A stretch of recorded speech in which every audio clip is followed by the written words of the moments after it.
12. And Boy Scouts used to have these scrap drives during the war, and my dad had a little knowledge of the scrap business, and that's what I did. Although I was born into the business, the same as just about everybody else here, we specialized right in the beginning. We used to buy the scrap from demolition jobs only. And we used to buy it lump sum, which meant taking a look at a building while it's completely closed and figuring out how much scrap was in there. My father tried to teach me the business, and he'd sit there and he'd scribble this down on a matchbook cover. And damn it if he wouldn't come up with an approximate weight of iron and metals that would be in that business. I've never really been able to figure out how he did it. It was just a feeling that he had and experience. And he was from the school, he liked to work on 1% only. He'd buy something for $1, put 1% on and sell it for $2. And that was his 1%. When I first got into the business, which was about 1933, all of my older compatriots would say, look, when your generation grows up, they're going to know cost and they're going to know accounting, and don't be concerned about it. You will have then a nice, profitable business. Truthfully, today, I don't know where they threw the book away, but I'll tell you, it's worse today than it's ever been in the history of our business. I guess the story is all over the world the same. We have to be born in this business to stay in the business. There's a few people who go out of it, but there's very few people who come into it. Or they come in as very young boys and they stay in the business all their life. But what we have noticed in Europe, that when the father stayed in the business, the children don't stay in the business anymore. At least fathers of employees are children of employees. They don't stay in the business. They go out because the father is making money, and they can go to university and take up another job. And this, we have a very big problem in Europe to find people today, trained people for this business. Whether it's non-ferrous, ferrous, everything. This is a big problem, and now with the unemployment rate, everybody should think that we could cope with this problem, which is not true. People just don't want to get their hands dirty. I didn't get into the business till after World War II, but prior to that time, I had the habit of going down to my father's place. At that time, he was scrapping ships. And one of the stories that probably tended me to lean towards the industry was the fact that we were inspecting ships one day. He asked me to go along with him, and I walked over I don't know how many ships, and he was telling me how he calculated the ferrous and the non-ferrous and the usable goods. And he looked out across the water, and there was a ship, and he asked the young naval lieutenant who was with us what the name was, and the man said, "That's the Nansemond." And my father said, "I don't recognize the name, but did she have a name before it was the Nansemond?" And he said, "Yes, that was the old Pennsylvania." My father said, "I knew it. I could tell by the sound of it. That's the one that I came over to this country as an immigrant and landed with $15 in my pocket. I worked hard, but I had a memory that remembered the ship that brought me over here." He said, "When is this ship coming up for bid?" And the man said, "Well, it's going to come up very shortly." When the bid came up, he won the bid, and he scrapped the ship that he came across as an immigrant. I represent a family too, and I think I represent a generation that many of us went to college.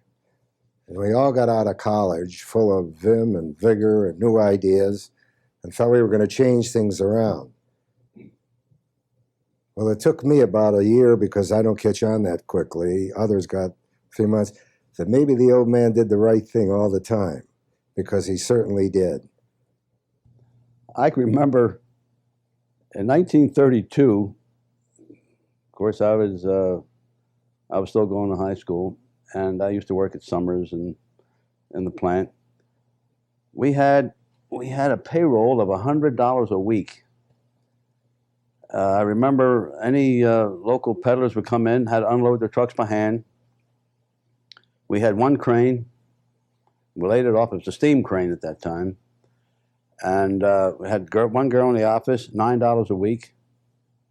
And copper was, I think, around 3 cents a pound. and now we have 200 employees. And then I went to college and got out in '37.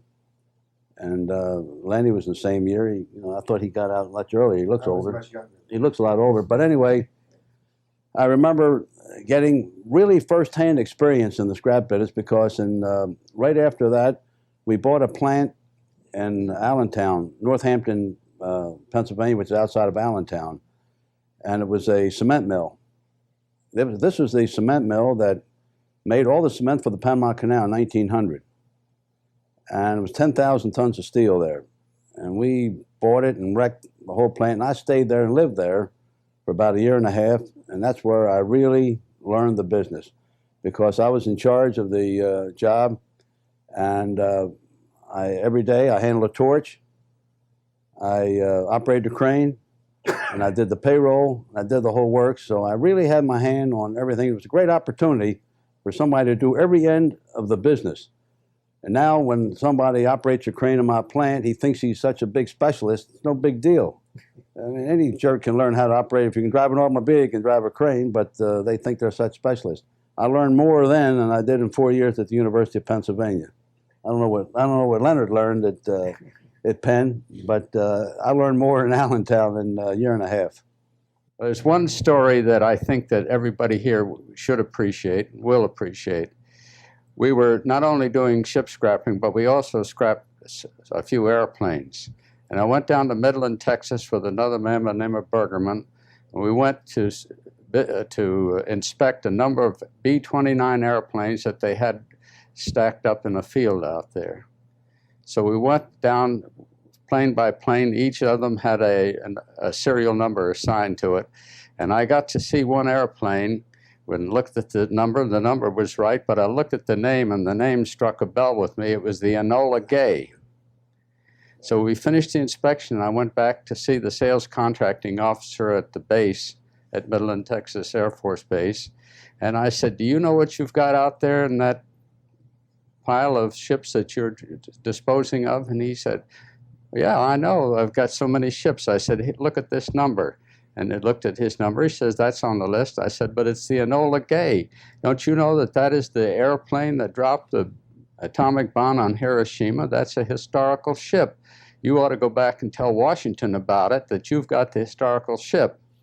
And he said, I think I will. It really bears out what you say.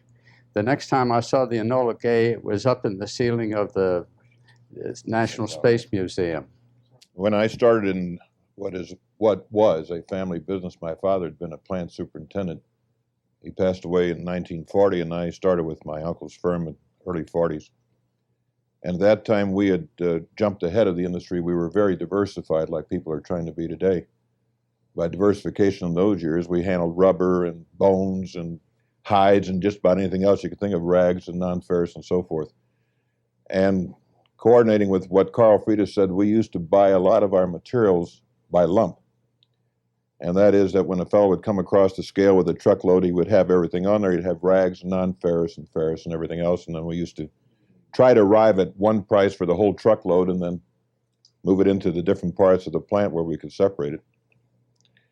I had at one time had to stop that lump business because we had a farmer that used to come in and he would bring 2 goats along with the loads of stuff. And frankly, I didn't want to climb on top of that truck and estimate what was in that truck very long. So we then insisted that material had to be separated before it was brought in.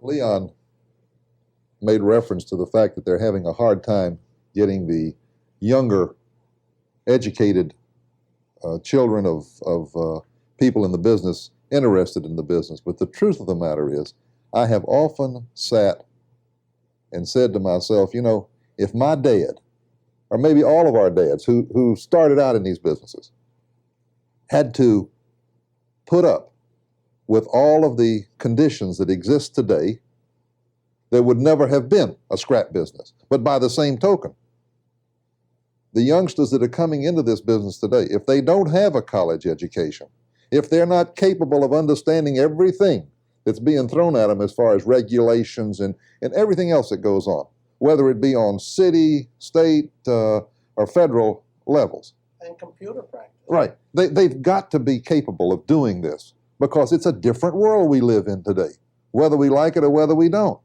We have to comply. And complying means understanding. And if you don't understand all these, and they come out every day. I mean, my son-in-law came back from a meeting just recently and said something to me about MSDS. I said, is it a disease or what is it? You know, it is a disease, but it's another regulation and another regulation. And honestly, of course, I grew up in the business like everybody else. I consider myself a post-World War II scrap person because I was in the service. I came out, I went to work the next day, and been at it ever since. But, you know, all of these things have come about in just the last decade. And they really hit us with all sorts of regulations that we never thought we'd be confronted with today. Environmental, sure, there's a big problem environmental. And I think us, when we get older, and we've been through all the ups and downs in the business, we just don't want to tackle the environmental. Leave it to the younger people. And I think the younger people have to cope with it.